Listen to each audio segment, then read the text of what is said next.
말씀입니다.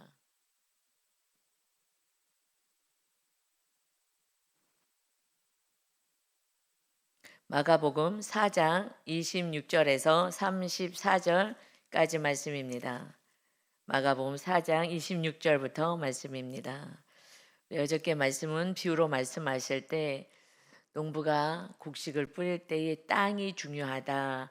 그래서 옥토밭이 되어야 30배, 60배, 100배의 결실을 맺는다 하고 말씀하셨어요. 땅에 대해서 말씀이 아무리 선포되고 뿌려져도 길가 마시면 마귀가 바로 빼앗아가서 이 씨앗이 싹을 틀 수 없고 열매 맺을 수 없고 돌밭, 가시밭 이런 곳에 뿌려지는 것은 열매를 맺을 수 없다. 그래서 저희가 날마다 이제 묵상하고 내 모습을 보고 회개하자. 그래서 열매 맺는 자가 되자고 우리가 훈련하고 있습니다. 이제 오늘은 이 복음에 대해서 이렇게 말씀하셔요.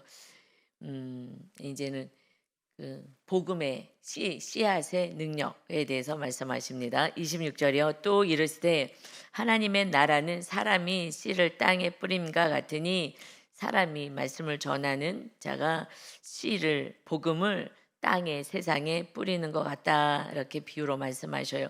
무엇에 대해서 말씀하시냐면 하나님의 나라는 지금 계속해서 하나님의 나라의 비밀을 너희에게는 알려주었지 하나님의 나라에 대해서 말씀하십니다.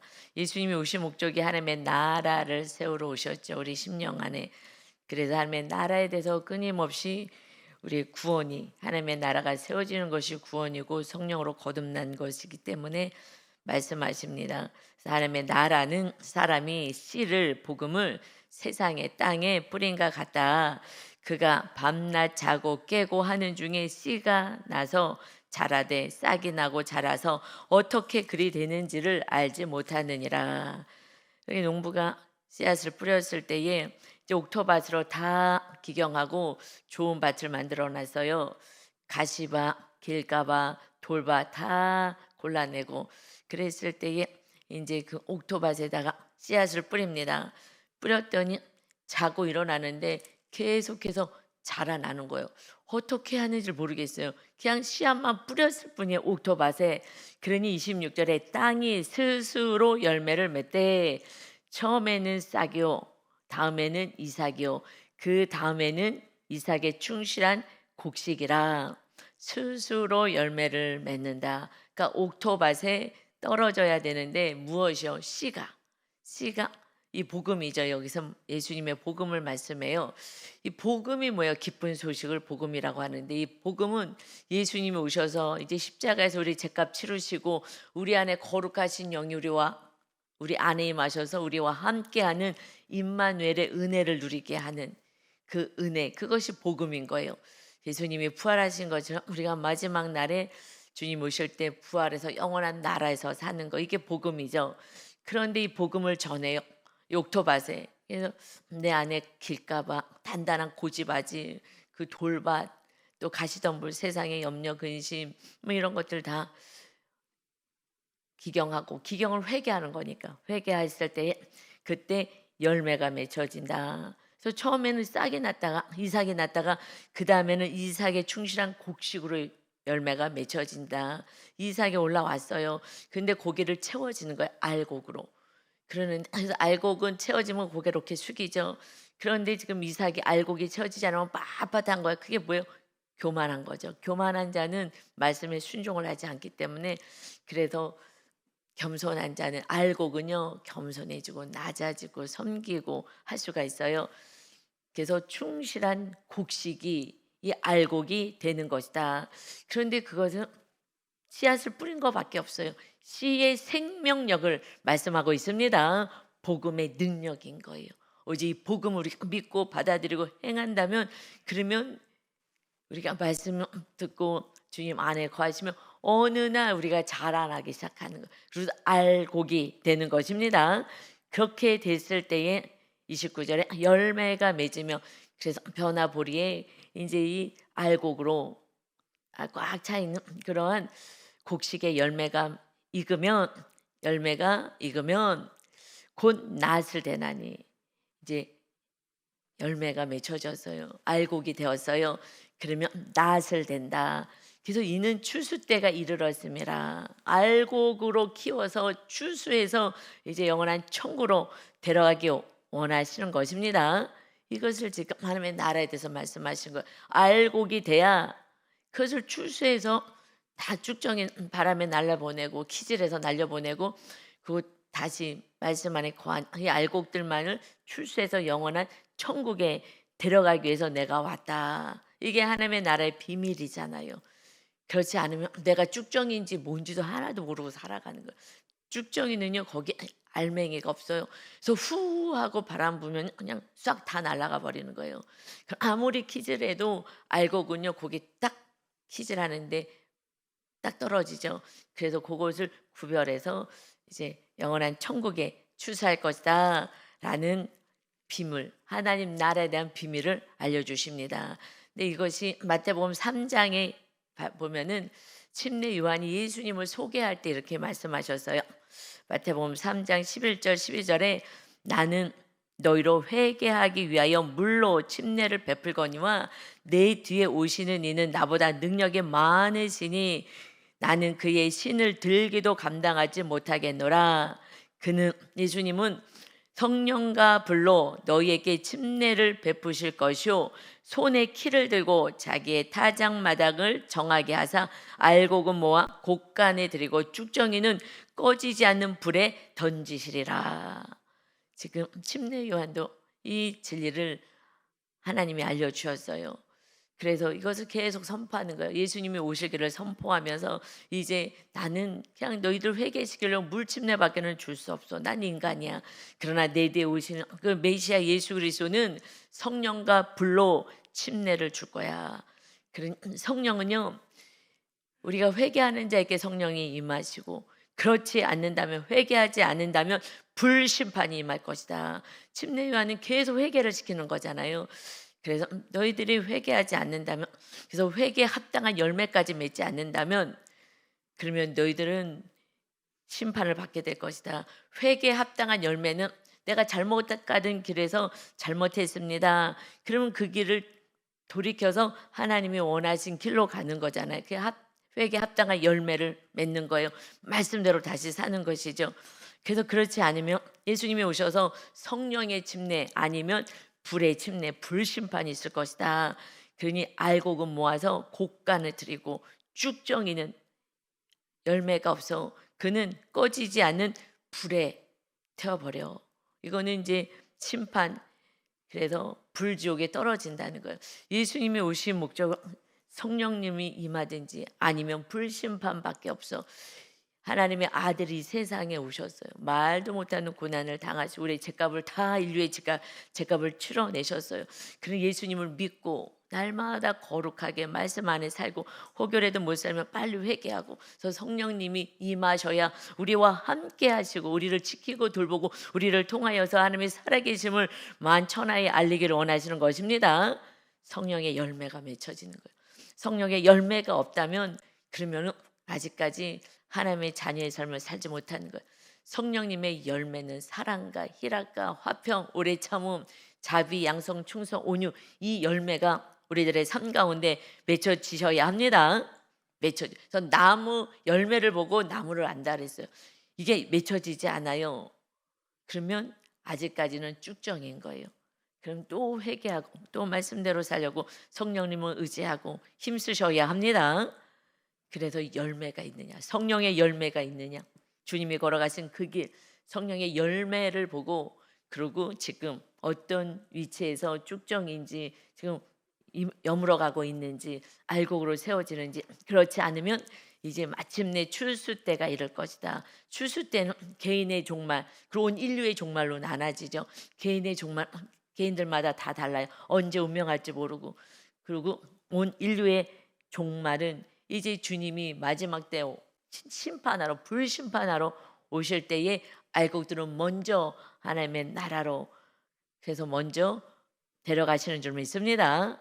그러니까 우리 마지막은요 심판이 있는 거예요. 이걸 모르기 때문에 세상 사람들은 막 살잖아요. 자기 뜻대로 하고 싶은 대로. 그래서 이것을 계속 알려줘야 돼요. 이렇게 살면 불심판이 있습니다. 그런데 교회를 다니기 때문에 다 알곡이라고 착각해요. 근데 열매가 없는데, 사랑이 없는데, 기쁨도 없는데, 화평하지도 않는데, 오래 참아내지도 않고, 하나님을 향하여 충성하지도 않고, 절제하지도 않고, 온유하지도 않고, 이런 삶이 내 삶이라면 아직은 알곡은 못된 거예요. 그러면 이제 그때부터 사건이 오는 거예요. 하나님, 너 지금 알곡이 아니야. 너 지금 쭉정이 같이 네 뜻대로 네가 하고 싶은 대로 세상을 부여하고 하나님의 나라를 세우는 데 관심이 없어. 먼저 하나님의 나라를 세우고 이웃이 하나님의 나라가 세워질 수 있도록 복음 전하고 사랑하고 살아가야 해. 그래야 이 땅에 필요한 모든 것을 내가 더해 주겠다 약속하셨습니다. 그래서 우리는 이제 알곡되는 삶을 살아야 되는 거예요. 내 모습을 날마다 체크해야 되고 내 안에 복음이 떨어질 수 있도록 회개하고, 그래서 옥토의 밭, 내 안에 근심, 염려, 또 상처, 교만, 우상 이런 건 날마다 싸우셔야 합니다. 그 30절부터는요. 이제 겨자씨 비유를 말씀하셔요. 30절에 또 이르시되 우리가 하나님의 나라를 어떻게 비교하며 또 무슨 비유로 나타낼까? 예수님 계속 하나님의 나라를 말씀하죠. 마태복음이 28장까지 있고 마가복음 16장까지 있어요. 아니 10장 넘게 마태복음이 있어서 굉장히 깊은 은혜가 있어요. 아주 자세하게 깊은 대로 인도해 주셔요. 근데 마가복음 또 감사하게 조금 핵심만 이렇게 핵심적인 것만 이렇게 정리가 간단하게 되어 있어요. 그러니까 또 극명하게 예수님이 전하시고자 하신 말씀이 좀 극명하게 드러나는 은혜가 있어요. 계속해서 지금 4장에서 하나님의 나라 계속 말씀하는 거예요. 내가 지금 너희는 하나님의 나라의 비밀을 받은 자야. 이게 복음이거든요. 예수님이 오신 목적은 하나님의 나라를 세우러 오셨기 때문에, 그래서 하나님의 나라를 어떻게 내가 비교하지? 그리고 어떤 비유로 내가 나타날까? 어떻게 얘기하면 이해가 될까? 어떻게 얘기하면 이들이, 왜냐하면 하나님의 나라가 뭐야? 이 세상 나라에서 잘 먹고 잘 사는 것밖에 모르는데, 그러는데 하나님의 나라를 전하면 듣고 싶지도 않고 알 수도 없고 무슨 소리야? 메시아도 이 세상 나라를 잘 살게 해줄 메시아만을 기다리고 있으니, 그러니 어떻게 비유를 할까? 계속 예수님은 쉽게 모든 이들에게 알려주시려고, 그래서 쉽게 알고 어떻게 내가 이 또 하나님의 나라를 알려줄까? 내가 어떻게 알려줄까? 이렇게 말씀하셔. 저도 이걸 어떻게 알려줄까? 그냥 세상 나라밖에 몰라. 그냥 세상에서 집 짓고, 물론 뭐 그것도 다 집 주고 살아야 돼요. 그런데 그것이 목적이 되면 안 되잖아. 그러면 그냥 불 쪽에 떨어지는 거예요. 이 세상에서 부유하게 잘 살아. 그럼 뭐 해겠어요? 하나님의 나라가 안 세워지면 그거는 심판인데 쭉정이가 되어서 불심판이 있게 될 것이다. 예수님이 오셔서 온 인류가 죄를 다 담당하셔서 온 인류가 구원받기를 원하는데, 그러니 땅 끝까지로는 내 증인되라. 예수님을 믿고 증거해라 그러는데 관심도 없어. 그냥 내 가족, 핵가족, 자녀 한두 가지고 그러고 살다가 이제 배우자도 다 내 마음에 안 들어. 그런데 내 자녀 하나 붙잡고 벌벌벌 떨고 사는 거잖아요. 그 자녀 말씀으로 키울 수가 있냐고요. 그냥 말씀대로 살아야 되는데. 그러니 저도 이게 하나님의 나라의 말씀을 전하려니 제가 이렇게 우리 리더들이 이렇게 살고 있는 거 이걸 계속해서 알려주는 거예요. 그래서 이 세상에 이렇게 했더니 저렇게 됐어요. 알려주고, 이것이 삶에서 나타나지 않으면 그러면 하나님의 나라가 뭔지도 몰라요. 그래서 정말 이것은 영적인 은혜요. 비밀을 맡은 자. 우리는 하나님의 나라 비밀을 가진 자입니다. 아멘. 여기까지 오기만 하면 돼요. 이 진리가 뭔지만 알면 돼요. 아, 예수님이 오신 목적이 이 세상 나라가에서 잘 먹고 잘 사는 거가 아니라는 거. 유대인들처럼. 유대인은요, 메시아를 아직까지 기다리잖아요. 이 세상에서 정말 다 통치하는 나라, 최강의 나라가 될 거라고 아직까지 기다리고 있어요. 너무 안타깝죠. 너무 안타까운 거예요.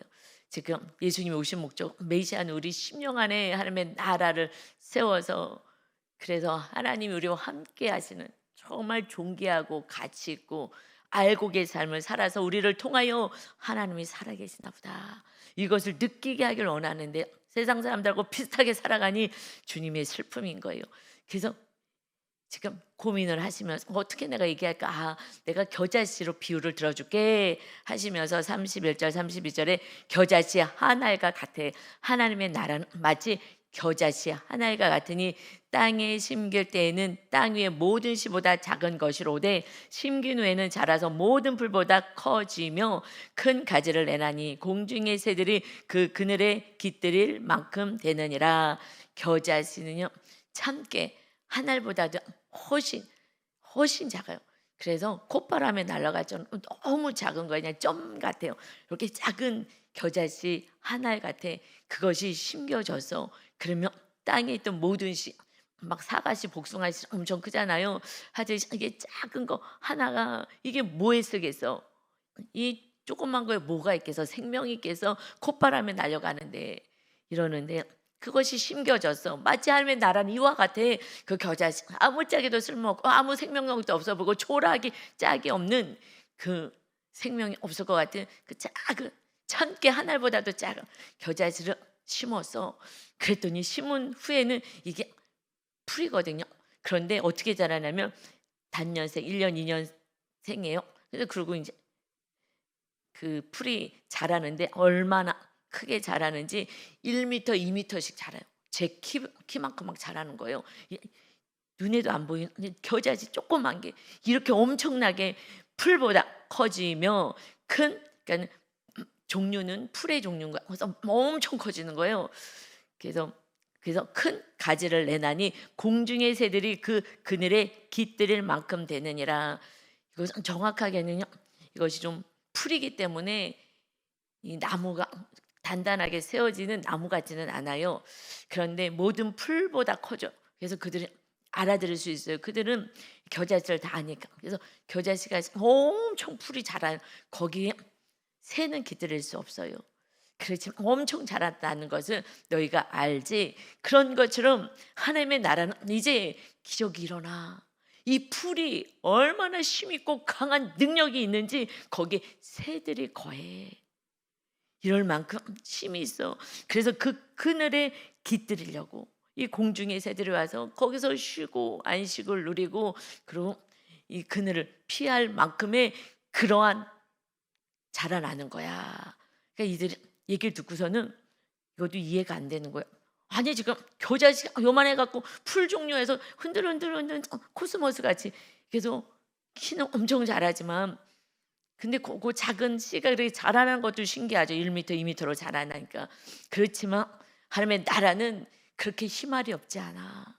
강력해서 이제 그곳에 깃들여 많은 사람들이 많은 백성들이 그곳에서 힘을 얻어 위로를 받고 복음을 듣고 하나님의 나라의 놀라운 능력을 경험하지. 이것을 말씀하는 거예요. 그러니까 이들이 보기에는 세상 사람들을 보기에는 겨자씨예요. 아무짝에도 쓸모없고 거기는 생명력이 있어 보이지도 않아요. 그 안에 무슨 생명이 있어 보이냐고요. 참깨 한 알보다도 작은 정말 너무나 작은 것인데 점 같은데 뭐가 있겠어요? 그런 복음은 이런 거야. 하나님의 나라는 예수님 우리 안에 성령님이 임하시면 그러면 정말 아무짝에도 쓸모없는 너희들의 삶이 완전히 달라진 마치 요셉과 같이 요셉이 막내로서 팔려갔어요. 노예로 팔려갔어요. 그런데 그곳에서 하나님의 꿈이 이뤄가시는 거예요. 꿈을 주시고 하나님이 이대로 이루어질 거야. 내가 너를 존귀케 할 거야. 마치 너가 겨자씨 하나를 같지. 그런 너는 존귀한 자로 하나님의 나라를 세워갈 거야. 그래서 요셉은 하나님의 나라를 세워요. 그러고 나서 출애굽기 다음 장에서 하나님의 나라로 이제 가게 되죠. 이것이 하나님 나라를 세우려고 요셉을 사용하셔요. 어떤 자를 끝까지 사랑하고 형제를 용서하고 그리고 하나님만 바라보고 하나님과 함께 하려고 하면 말씀대로 사는 거예요. 그러니 노예로 있을 때도 그는 형통한 자가 됐다는 건 하나님이 함께 하시면 형통인 거예요. 예수님이 오신 것은 우리를 형통하게 하시기 위해서 오신 것입니다. 형통하게 하기 위해서 오신 거예요. 그러니 많은 것을 요셉이 나중에 누려요. 그런데 중간에 또 한 번 시험이 있잖아요. 무슨 시험이 있어요? 그 안주인 그냥 유혹해가지고 그냥 한번 잠자자고 막 꼬시는 거예요. 애인 하자고. 그런데 나는 하나님께 범죄할 수 없습니다. 그리고 도망갔죠. 옷을 벗긴 대로. 그러고 나서 이제 감옥에까지 갇혔어요. 그 인생은요 겨자씨 하나에 같아요. 완전히 끝나가 그의 생명은 다 끝나고 인생과 미래와 소망, 희망은 하나도 없는 거예요. 이제 노예가 감옥에 안주인 겁탈하다가 갇혔으니 끝나는 거예요. 정말 희망은 하나도 없어 보여. 그런데 그는 그곳에서 하나님을 의지하고 하나님의 주신 꿈을 바라보면서 이겨내요. 하나님은 나와 함께 하셔.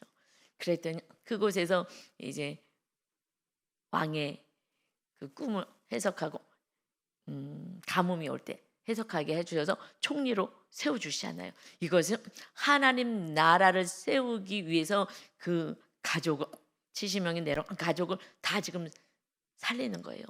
그들을 통하여서 하나님의 나라가 이스라엘 나라가 되잖아요.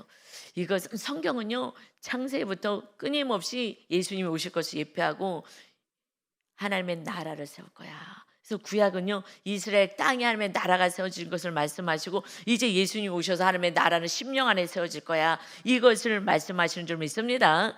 그런데 이거를 모르면요 그냥 예수님 믿고 옷 만지고 문제 해결로 끝나는 거예요. 예수님 그래서 내 기도 응답해 주셔서 우리 삶이 이 땅에서 멋진 삶은요 내 말씀대로 살 때 요셉처럼 세워주는 거예요. 그런데 요셉이 다 총리가 되고 다 가졌잖아요. 그런데 형들의 자녀 자기를 죽이려고 했던 그 형들의 조카들까지 내가 다 돌볼 테니 염려하지 마세요. 나 혼자 사는 게 아니라 축복의 통로로 사는 것이 하나님의 나라 백성입니다. 나 혼자 사는 게 아니에요. 하나님의 뜻을 따라 정말 하나님의 나라를 세워가는 거예요. 이웃들에게 하나님의 나라가 세워질 수 있도록. 그래서 겨자씨 하나 같은 이 별 볼 일 없어 보이는 우리들 심령 안에 주님이 거하시는 성령님이 거하시면 그때부터 우리를 통하여 일을 해 가십니다. 그런데 내가 정말 내 안에 주님만이 계시는지 오직 말씀만이 통치를 받는지 내가 주인되어 내 뜻대로 살기를 원하는지 내가 아름다운 꿈을 꾸고 내가 하고 싶은 대로 살고 있는지 이거와 싸워야 되는 거예요. 이게 늘 힘들어요. 자아를 내려놓는 거, 내 뜻을 내려놓는 거는 너무나 어려워요. 우리들의 가치가 어려부터 잘 훈련을 받았어야 되는 하나님의 뜻을 이루는 거야. 하나님과 함께 사는 거야 하고 요셉이 소년일 때 알았던 것처럼 이것을 알려주었어야 되는데 그런데요 요셉이 된 거는 야곱 때문이잖아요. 야곱이요 하나님을 만났잖아요. 그래서 이스라엘이 됐잖아요. 야곱이 아니라 이스라엘 하나님이 통치하시는 자. 그래서 이 요셉을 가지고 날마다 내가 만난 하나님을 알려줬기 때문에 요셉이 나온 거예요. 요셉이 기양 요셉이 되지 않아요. 어떻게 하나님께 비전의 꿈을 받았어요. 그러나 그 날마다 형들이 나가서 일할 동안에 앉아서요. 그러니까 우리는 말씀 봐야 돼요.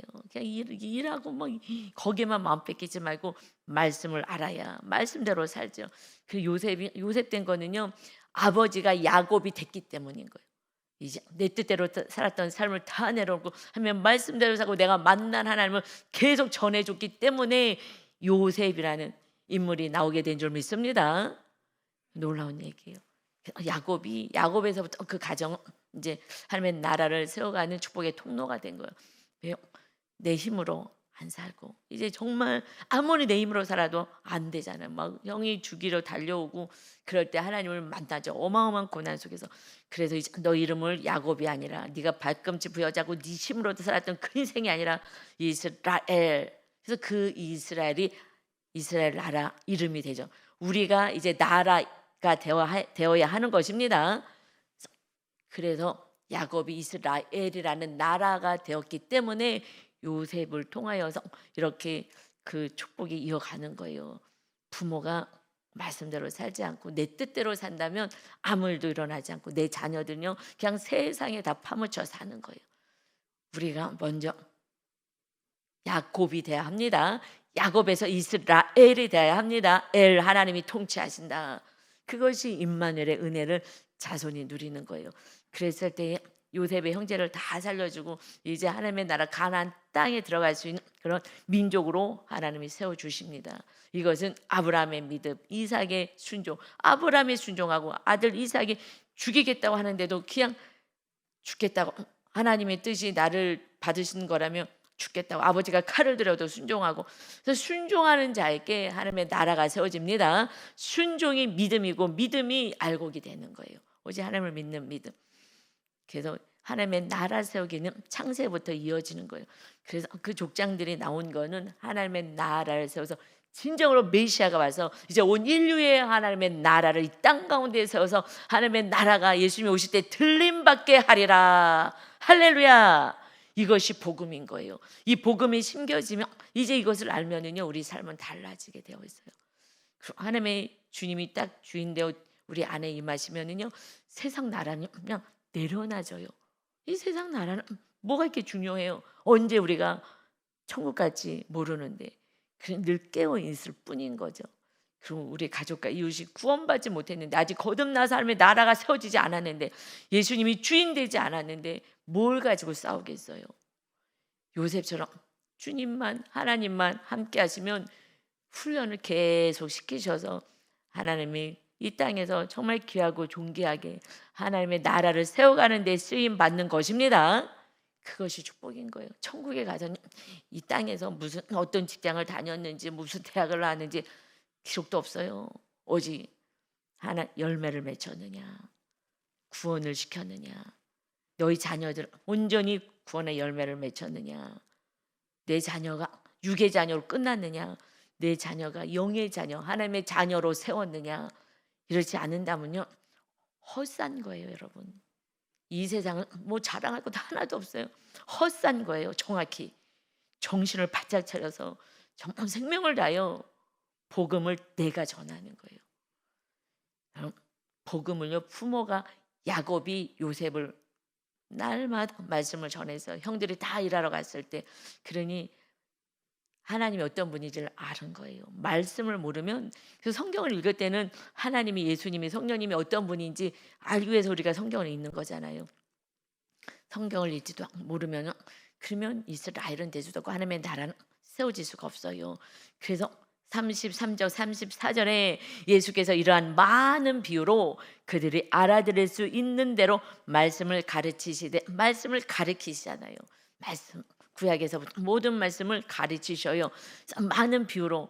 이게 하나님의 나라는 영적인 세계잖아요. 이 세상 나라에서 잘 먹고 잘 살고 예수님 믿고 기도해가지고 다 이 땅에서 잘 되길만 바라는데, 그런데 하나님의 나라를 얘기해도 알 수가 없으니 비유로, 씨 뿌리는 비유, 이런 여러 가지 비유로 알아들을 수 있게끔 해주는 거예요. 그런데 알아들을 수가 있나? 지금 겨자씨 얘기를 하는데, 겨자씨는 풀 자라나는데 거기에 공중에 새가 깃들인다. 뭔 소리야? 맨 처음에 시작은 세상에서 알 수 있게끔 하지만 핵심은 하나님의 나라이기 때문에 알 수가 없는 거예요. 그래서 그냥 육의 사람으로 사는 거예요. 거듭나서 살 수가 없는 거예요. 그러니 예수님이 오신 목적을 정확히 알아야지. 그래야지 우리가 온전한 믿음 안에 있어요. 그래서 비유로 알아들을 수 있도록 계속 말씀을 가르치셔요. 그래서 말씀 우리가 끊임없이 읽어야 돼요. 말씀을 읽고, 말씀에 그러면 성령님이 또 알려주시기도 하시고, 모르는 거 있으면 또 목사님들께 여쭤보면 되고. 그래서 말씀을 알아야 돼요. 창세부터 계시록까지 말씀을. 여러분, 무슨 일이 바쁘다고 성경을 안 읽어요? 그리고 내 뜻대로 살아가십니까? 왜요? 성경을, 말씀을 모르니까 내 뜻대로 사는 거예요. 어떻게 살라는지 모르니까 내가 하고 싶은 대로 살아요. 나는 이만 하면 됐어. 아니요, 안 되는 거예요. 말씀을 읽어야 말씀을 따라 삽니다. 아브라함을 부르셨을 때에 아브라함에게 말씀하셔요. 약속 주셨을 때에 아브라함은 말씀을 따라갔다. 성경에 한 절 한 절 정말 중요한 말씀인 거예요. 아브라함이 우리의 믿음의 조상이에요. 그는 말씀을 따라, 말씀에 순종하면서 계속 가는 거예요. 아들을 죽이라 하는데 100세 난 아들을요, 알겠습니다. 그냥 순종하는 거예요. 테스트죠, 테스트. 그냥 됐다 그만해라. 테스트 하시는 거잖아요. 왜요? 그를 또 우상으로 섬기면 안 되고, 그러니까 오직 순종하는 훈련을 끊임없이 시키십니다. 그것이 이제 알고로 가는 믿음의 길을 걸어가는 거기 때문에 그래요. 그러니 34절에 비유가 아니면 말씀하지 아니하시고, 비유로 알려주셔. 못 알아들으니까. 다만 혼자 계실 때에 그 제자들에게 모든 것을 해석하시더라. 비유로 말씀하셔요. 그 사람 모르니까. 그지만 그 제자들에게 혼자 계실 때에 제자들에게 모든 것을 해석하시더라. 지금 겨자씨로 시작했지만 이것이 공중의 새 같이 복음을 전하며 그들이 너희들의 복음을 듣고 이제 위로를 받고 다시 소망을 가지고 살 것이라는 이 말씀들을 알려주는 거예요. 그래서 우리들의 사건이 해석이 되지 않으면 우리 사건이 크고 작은 사건이 오죠. 이것이 해석이 되지 않으면 하나님 왜 나한테 이러시나? 왜 이러시나? 왜요? 왜 이러시는 거예요, 하나님? 왜 크거든 작은 사건을 자꾸 보내시는 거예요? 주님이요 저주를 다 십자가에서 다 담당하셨어요. 이제 구약에서는 말씀대로 살지 않은 자는 저주를 받는 거예요. 그런데 그 모든 저주를 다 짊어지셨어요. 이제 우리는요 이 땅에서 저주를 받은 자가 하나도 없어요. 예수님이 십자가 모든 우리들의 죄와 저주와 재앙 다 짊어지시고 주님이 우리를 자유롭게 하나님의 자녀가 되게 하셨어요. 신이 내려오셔서. 그런데 고난의 사건들이 크고 작은 것이 왜 일어나요? 너 모습을 보라고. 너 지금 아직 그렇지 않으면 우리 다 엄청나게 믿음 좋은 줄 알아요. 너 아직 온전하지 않아. 그래서 크고 작은 사건을요 보내주시면 우리의 해석은 오직 구원으로 해석하셔야 합니다. 구원으로 해석하지 않으면 하나님의 나라 세우기로 해석하지 않는다면 몰라요. 예수님이 오셔서 하나님의 나라를 세우러 오셨는데 하나님의 나라에 관심 없으니 그러니 세상 나라에서 넘어지게도 하시고 이것이 다가 아닌 것을 계속 보여주시는 거예요. 우리는 세상 나라에서요 자존심 때문에 우리는 믿음 생활을 할 수가 없어요. 자존심을 내려놓는 게 얼마나 어려운지 몰라요. 저도 이 훈련은 그러니까 자아를 내려놓는 건 내 자존심을 내려놓는 거예요. 그러니까 내가 없어지면 성령님이 거하셔서 성령이 그때부터 인도하심을 따라요. 그런데 내 뜻이 있고 하나님의 뜻이 있으면요 계속해서 충돌하는 거예요. 믿었다 안 믿었다 믿었다 안 믿었다 계속해서 나랑 싸우는 거예요. 그러나 내가 딱 죽어질 때 그거는요 자존심을 완전히 내려놓는 거예요. 신이 예수님이 오셔서요 발가벗겨서 죄인 중에 괴수로서 아주 악한 죄인이라고 로마의 처형을 받으셨어요. 사람들 다 조롱하고 수치 모든 것을 다 겪으셨어요. 우리를 사랑하셔서 우리 안에 하나님의 나라를 세우시려고. 그런데 우리는 죄인임에도 불구하고 높아지려고 인정받으려고 수치스럽다 그러고 여러분 이것이 죽어지지 않으면 하나님의 뜻대로 절대 살 수가 없습니다. 우리의 자존심을 내려놔야 돼요. 자존심 뭐가 있어요? 죄인인데. 여러분 이걸 내려놓고 주님이 말씀하신 하나님의 나라 이웃의 하나님의 나라 그 나라는 천국이고요. 요셉처럼 다윗처럼 사는 것이에요. 다윗처럼 높아져요? 아니요. 다니엘처럼 사는 거예요. 다니엘이 지금 총리가 된 것만 바라보는데 그는 총리가 됐기 때문에 사자굴 속에도 들어가는 거예요. 그런데 그게 두렵지가 않아요. 하나님이 함께 하니까 이 세상에 매이지 않았어요. 한 달 동안 기도하지 말라 그래도 기도해요. 그러면 사자굴 속에 들어간다 그래도 두렵지도 않고 무섭지도 않고 내가 지금 총리인데 나 남은 인생은 편히 살아야지 하지도 않아요. 그냥 어차피 주님을 모시고 사니까 그냥 주님을 사랑하면서 마지막까지 사니 기적이 계속 일어나는 거예요. 하나님이 살아계신 것을 믿음 있는 자를 통해서 순종하는 자를 통해서 기적을 일으켜 주십니다. 순종을 해야죠. 그래서 다니엘도 사자굴 속에 안 들어갔다면 아유 나 저기 너무 힘들어 사자굴 속까지 내가 들어가면 너무 힘들어 그냥 한 달 동안 속으로만 기도하자 이랬으면요 이 기적을 체험할 수가 없어요. 그런데 그 사람들은요 그냥 애들만 믿어요. 사자굴 속에서 건져놨대요. 그 애들은 아 그렇구나 우리 하나님 멋있다 그러는데 어른들은요 안 믿어요. 이게 말 같은 소리야. 사자가 어디 안 먹고 이게 말이나 되는 거야? 그러니까 하나님을 못 믿는 거죠. 그래서 그 믿음의 사람들을 통하여서 자기 모든 것을 내려놓은 자를 통해서 하나님이 살아계심을 보여주는 것입니다. 우리의 삶을 통하여 하나님이 살아계심을 보여주시는 거예요. 순종하지 않은 자, 내가 주인 되면요 순종하지 않죠. 내가 사자굴 속에까지 나는 못 들어가. 난 그럴 수 없어. 내 생각을 갖고 있다면 기적이 일어나지 못하고 그들이 그래서 바벨론의 포로로 끌려갔는데 하나님의 나라 가나안 땅에 올 마음이 없어. 그 세상 나라에서 포로로 끌려갔는데 여기가 강대국이고 좋네. 여기서 노예 생활 하더라도 여기서 있어야지. 안 가겠대요. 레위인들도 하나님을 예배하고 섬겨야 되는데 안 가겠다고.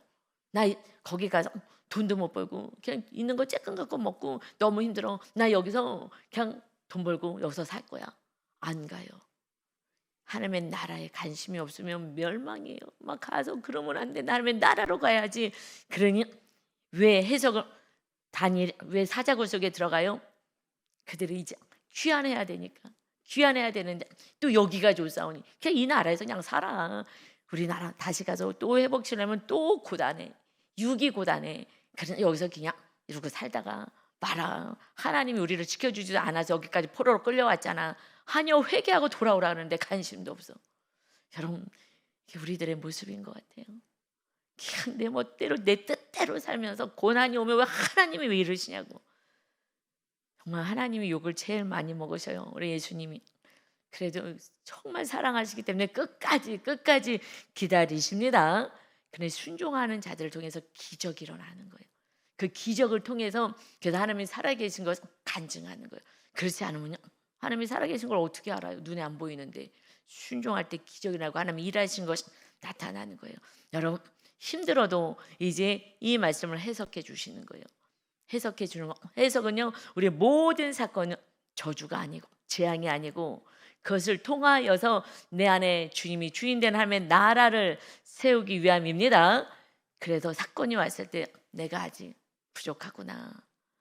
더 회개하고 더 주님을 모셔드리고 온전한 하나님의 나라. 정말 다니엘처럼 다윗처럼 우리는 그들을 굉장히 존경하고 해요. 그 총리, 왕 이런 육적인 직분 사모해요. 아니요. 그들 어마어마한 고난을 받으면서 훈련을 했어요. 그래서 그러기 크면 클수록 훈련이 있어요.